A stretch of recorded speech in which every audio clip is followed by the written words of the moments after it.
Welcome বন্ধুরা, আমি আলু পেঁপের ডালনা তৈরি করছি। এই জন্য আমি একটা বাটিতে গরম জল করতে দিয়েছি, তার মধ্যে সামান্য লবণ দিয়ে আমি আলু আর পেঁপে কেটে রেখেছি, ধুয়ে কেটে রেখেছি, আর ওইটা আমি এখন সেদ্ধ করতে দিই।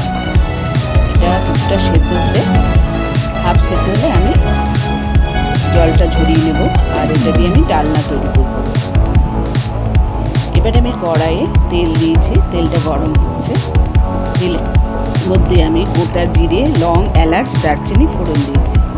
আর এখানে একটা বাটিতে আমি একটা টমেটো, স্বাদ মতো নুন, সামান্য চিনি, রোস্টেড ধনে গুঁড়ো, রোস্টেড জিরে গুঁড়ো, 5টা কাঁচা লঙ্কা চিড়ে দিয়েছি, আর কাশ্মীরি লঙ্কা গুঁড়ো দিয়েছি।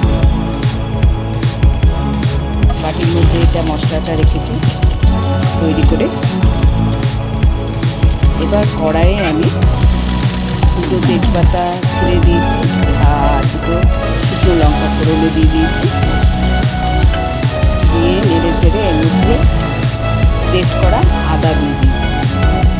দিয়ে আবার মিশিয়ে এর মধ্যে আমি যে টমেটোর সঙ্গে মশলা দিয়েছিলাম, মিশিয়েছিলাম, ওটা দিয়ে দিয়েছি। দিয়ে ভালো করে কষিয়ে নিচ্ছি। নিয়ে এবারে আমি এর মধ্যে আলু পেঁপেটা দিয়ে দিলাম, আর মশলা বাটিতে যে জল ছিল সেই জলটা দিয়ে কষাচ্ছি ভালো করে।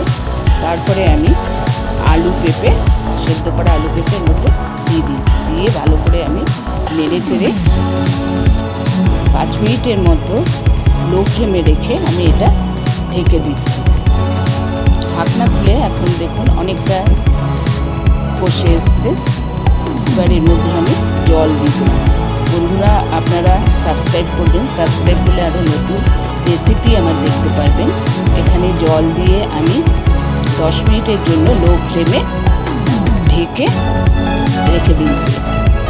10 মিনিট পরে ঢাকনা খুলেছি। ঢাকনা খুলে এবারে আমি এর মধ্যে সামান্য গরম মশলা আর ঘি দিলাম।